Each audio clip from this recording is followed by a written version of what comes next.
चेतन कुमार सिंह ने जिन 3 मुसलमानों की निर्मम हत्या की, उसमें एक मुसलमान ऐसा भी था जो नरेंद्र मोदी का काफी करीबी था। और यह बात बहुत समझने वाली है।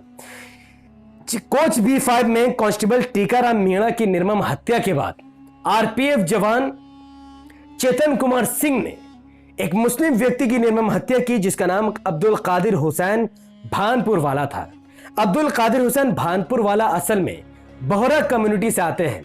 बोहरा समाज नरेंद्र मोदी जी का एक खास समाज है। बोहरा समाज हमेशा इलेक्शन के वक्त नरेंद्र मोदी जी को चंदा देते थे। चूंकि बोहरा समाज बाकी मुसलमानों से खुद को अलग समझता है और बाकी मुसलमानों की मदद नहीं करता, बल्कि अपने समाज के लोगों की ही मदद करते हैं, और इसमें कोई बुराई नहीं है। और अपने समाज की प्रोटेक्शन, अपने समाज की रक्षा, भारत में अपने समाज को सेफ्टी के लिए वो नरेंद्र मोदी जी को चंदा देते हैं।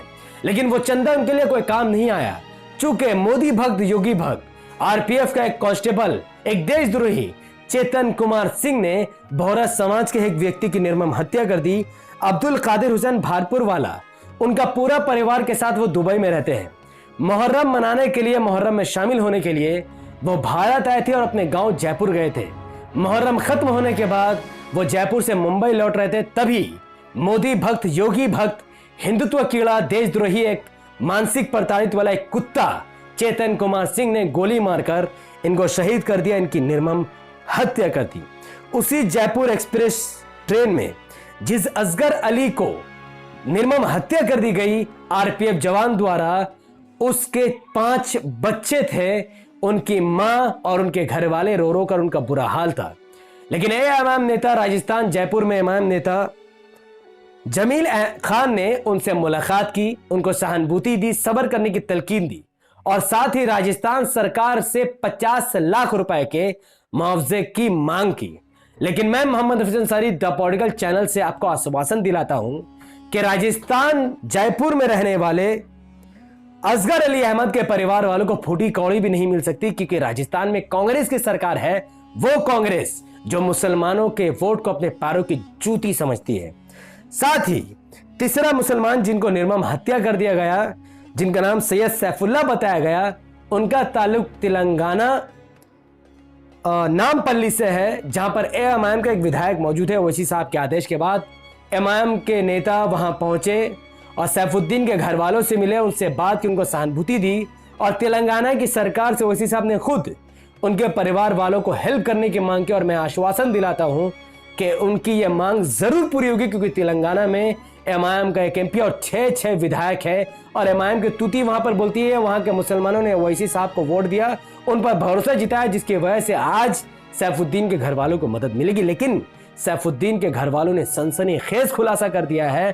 सैफुद्दीन के ये जो मामा है, इन्होंने कहा कि उनके भगने के साथ जो व्यक्ति बैठा था, उनसे जब उन्होंने बात की, उन्होंने बताया कि वो आरपीएफ का वो कुत्ता, वो जवान जब वहां पर आया राइफल को लेकर, और चेतन कुमार सिंह ने दाढ़ी को देखकर पूछा सैफुद्दीन से कि तुम्हारा नाम क्या है। जब सैफुद्दीन ने अपना पूरा नाम बताया, जब वो कंफर्म हो गया कि ये मुसलमान है, तब जाकर उसने अपने बंदूक उठाकर गोली मारकर सैफुद्दीन को शहीद कर दिया, उसकी निर्मम हत्या कर दी। लेकिन सवाल ये पैदा होता है कि आखिर आरपीएफ जवान, जिसका नाम है रेलवे प्रोटेक्शन फोर्स, जिनका काम है लोगों की रक्षा करना, जिस थाली में ये लोग खाते उसी में छेद आखिर उसने कैसे कर दिया? आखिर आरपीएफ जवान ने गोली क्यों चलाई? तो कुछ रिपोर्टों के अनुसार चलती ट्रेन में सियासी बहस की वजह से चेतन कुमार सिंह ने 4 लोगों की निर्मम हत्या कर दी। लेकिन यह बात सही नहीं है। अगर सियासी बहस ही मुद्दा था, अगर सियासी बहस की वजह से चेतन कुमार सिंह ने लोगों की हत्या कर दी, तो फिर चेतन कुमार सिंह ने 3 मुसलमानों के अलावा अपने ही कलीग टीकाराम मीणा की हत्या क्यों की, जबकि वो खुद हिंदू थे और गोली मारने वाला भी हिंदू था? इसका अंदाजा आपको इस ट्वीट से मिलेगा। ये ट्वीट 1 अगस्त सुबह 6:54 पर आया सरोज कुमार मिश्रा ऑफिसर्स के द्वारा, जिसमें उन्होंने कहा कि बहुत अच्छा किया चेतन सिंह ने कि फ्री में आरक्षण में नौकरी लेकर साहब बनने की कोशिश कर रहा था टीकाराम मीणा, अच्छा किया कि एक आरक्षणधारी को खत्म कर दिया।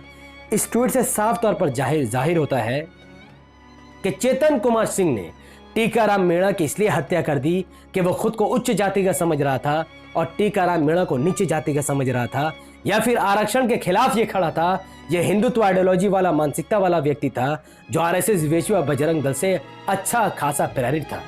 चूंकि इसने अपने सीनियर ऑफिसर टीकाराम मीणा की हत्या कर दी, जिसके बाद वो जानता था कि उसको फांसी दे दी जाएगी, उसको एक भारी समर्थन की जरूरत थी और वो जानता था कि जब तक आरएसएस वीएचपी बजरंग दल उसके समर्थन में नहीं उतरेंगे तब तक उसकी सजा कम नहीं हो सकेगी।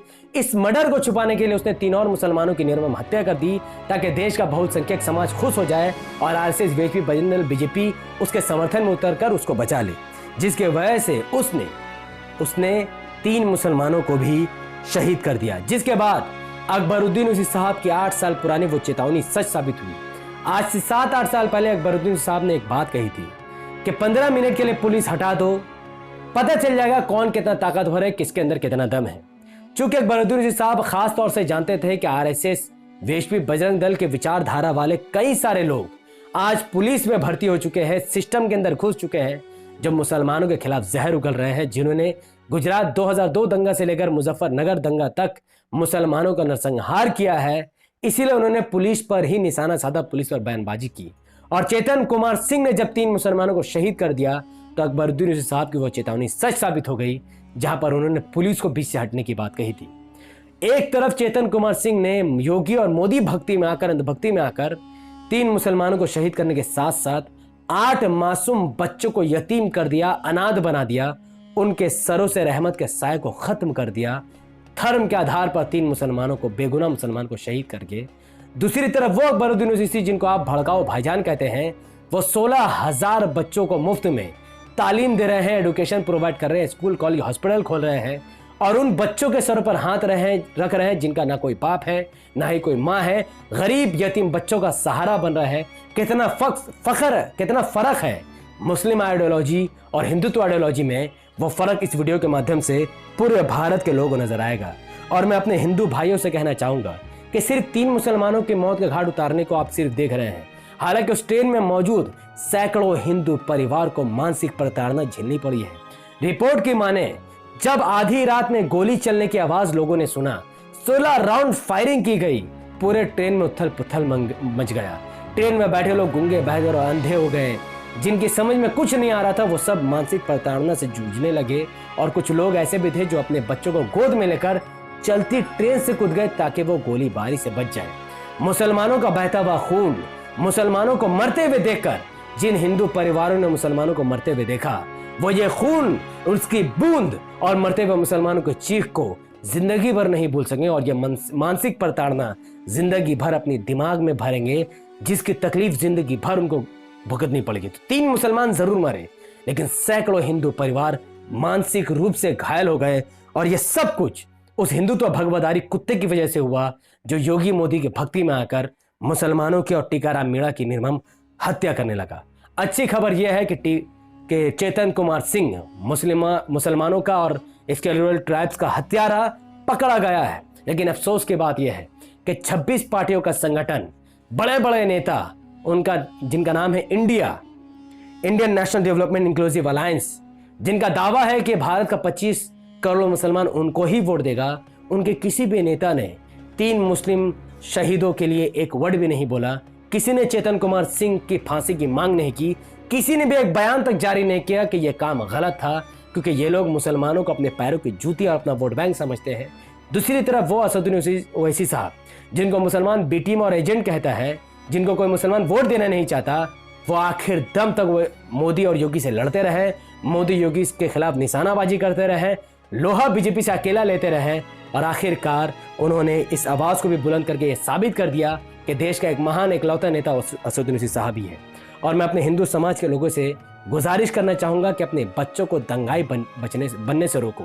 एक तरफ चलती ट्रेन में एक बुजुर्ग शांतिपूर्ण तरीके से अपने ही सीट पर नमाज पढ़ रहा था, दूसरी तरफ उनको नमाज पढ़ता हुआ देख कुछ हिंदू नौजवानों ने मोबाइल में हनुमान चालीसा डाउनलोड करके जोर जोर से पढ़कर उसकी नमाज को तकलीफ देने लगे और आसपास के लोगों पर भी अपनी जहालत को फैलाने लगे, सबको तकलीफ देने लगे। अपने बच्चों को दंगाई बनने से रोको। अगर तुम्हें पूजा भी करनी है ट्रेन में तो शांति से करो ताकि दूसरों को तकलीफ ना हो। मेरा मैसेज बहुत क्लियर था। अगर जिसको भी मेरा मैसेज समझ में आया हो वो इस वीडियो को लाखों लोगों तक पहुंचाए। इस वीडियो को लाइक कीजिए, शेयर कीजिए, कमेंट कीजिए, हमारे यूट्यूब चैनल द पॉडिगल को सब्सक्राइब कीजिए, बेल आइकन हिट कीजिए और अपनी बात कमेंट पर जरूर बताइए। पूरी प्रतिक्रिया पर आप अपनी बात जरूर कमेंट बताएं। हमारे फेसबुक चैनल द पॉडिगल न्यूज़ को लाइक करें, फॉलो करें मुझे अपनी दुआ में याद रखें। बहुत बहुत शुक्रिया। अस्सलाम वालेकुम बरकात। मैं था मोहम्मद हफीज अंसारी और आप देख रहे थे